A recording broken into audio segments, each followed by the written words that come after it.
So I want to talk about a specific trap that catches the most ambitious, the most informed executives and business owners in the room. And it's not laziness, it's not skepticism, it's quite the opposite. It's the executives who care the most about AI who are actually the most likely to be stuck in it. So I'm Ahmed.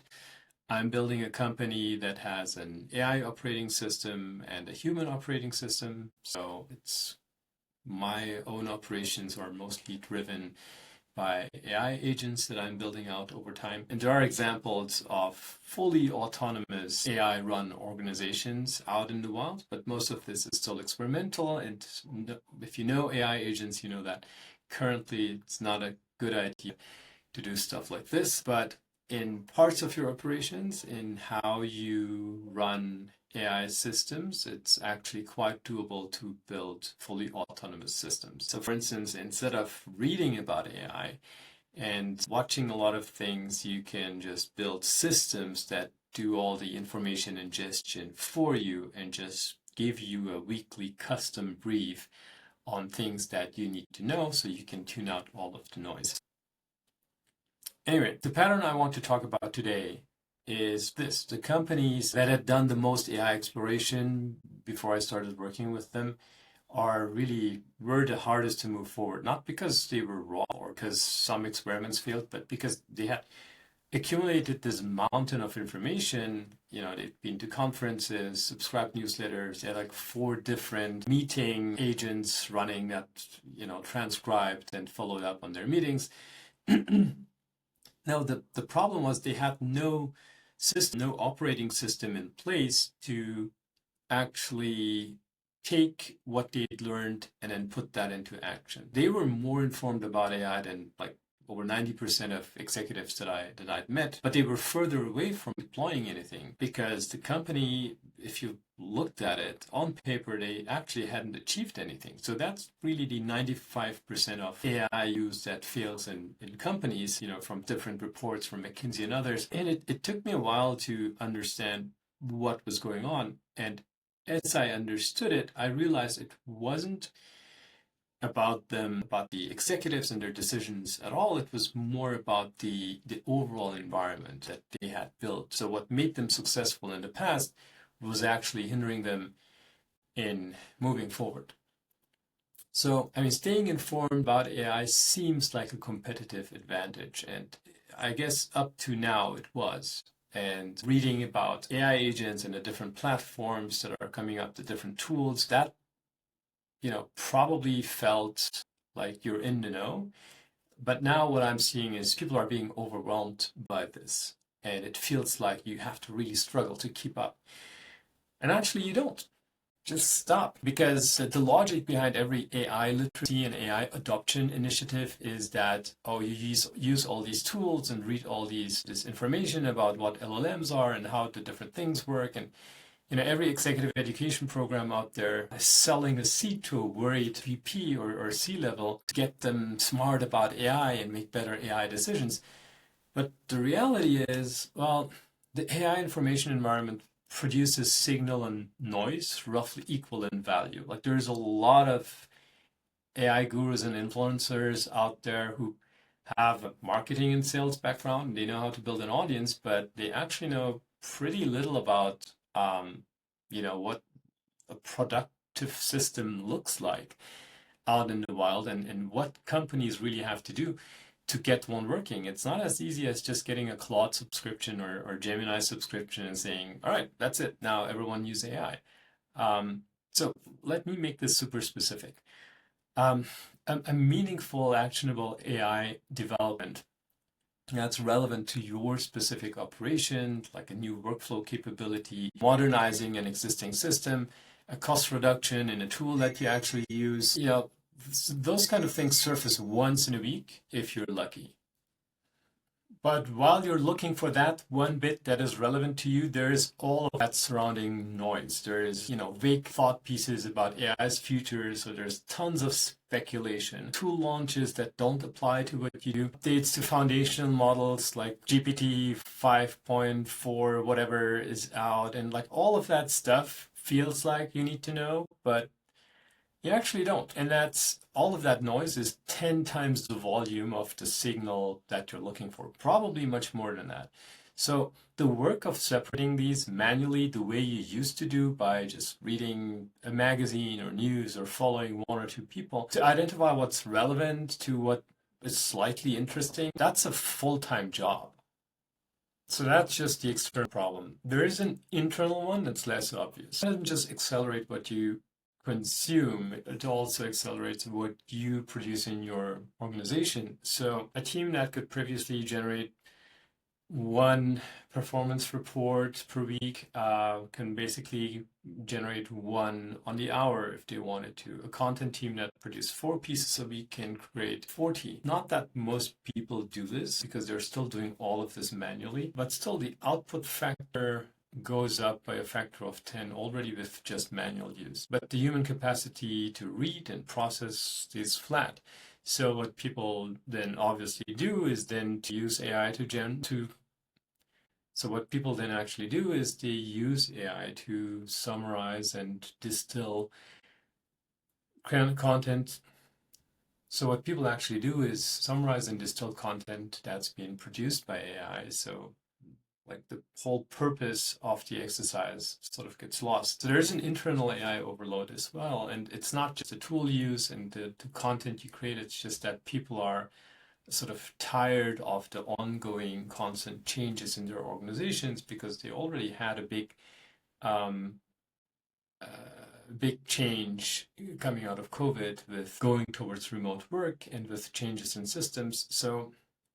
So there's an internal overload as well. There's a category of organizations I've started seeing in the last year that are operating completely differently though. So one of the things that I've seen with experiments like Polsia.com, I'll put the link in the description, is that people are starting to create organizations that are AI driven, that are actually run and operated by AI agents. Some of those are semi-autonomous. There's a very few rare cases where it's actually fully automated.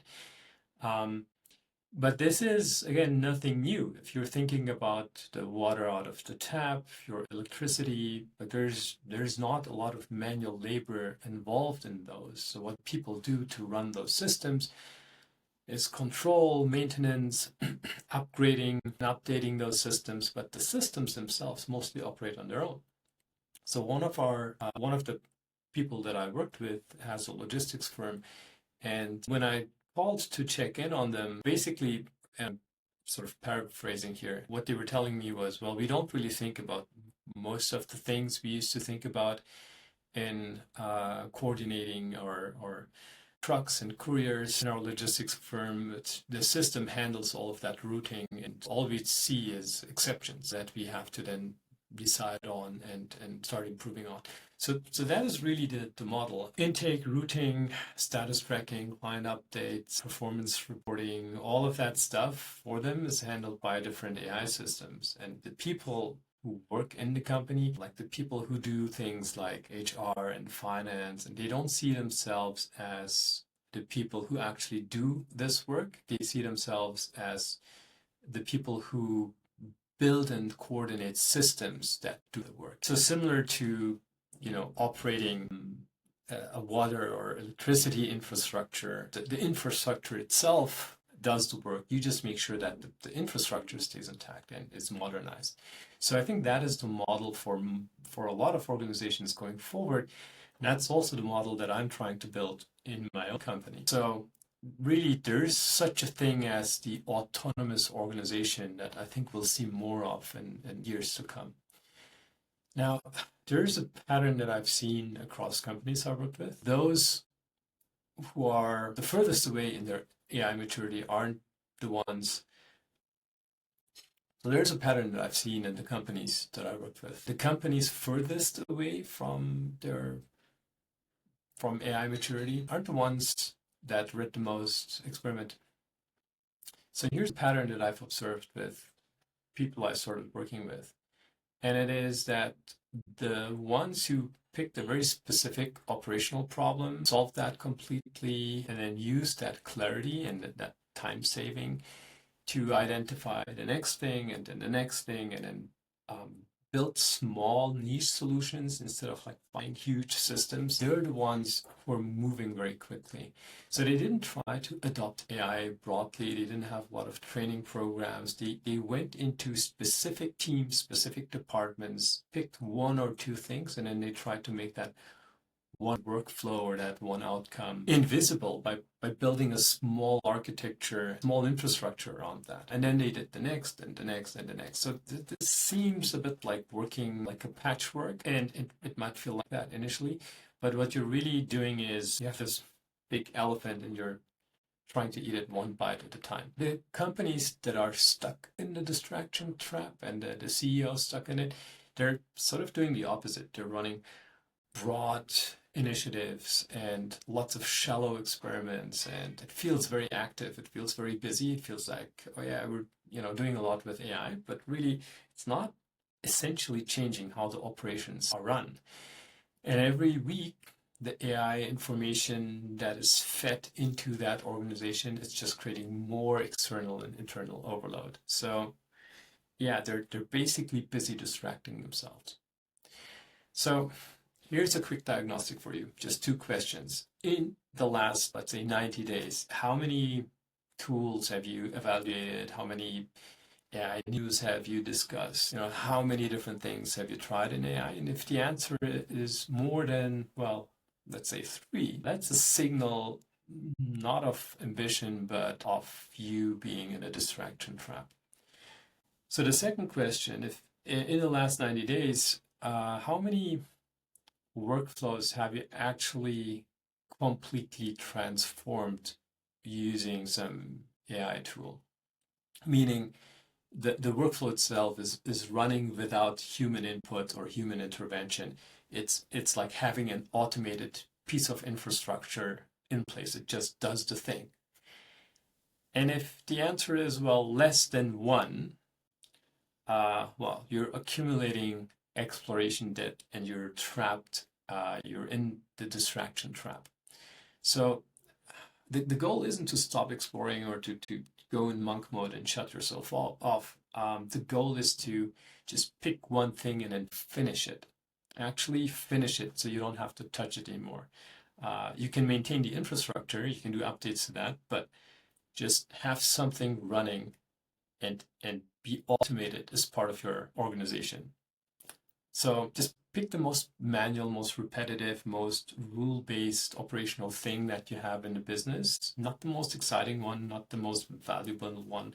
Like literally just pick the most boring but manual one. Scope it, build it, run it until it's invisible and until you can forget about it. You just have to go into maintenance mode and then do the next one. So that's how you get your organization to stop from trying to keep up and just start doing things instead.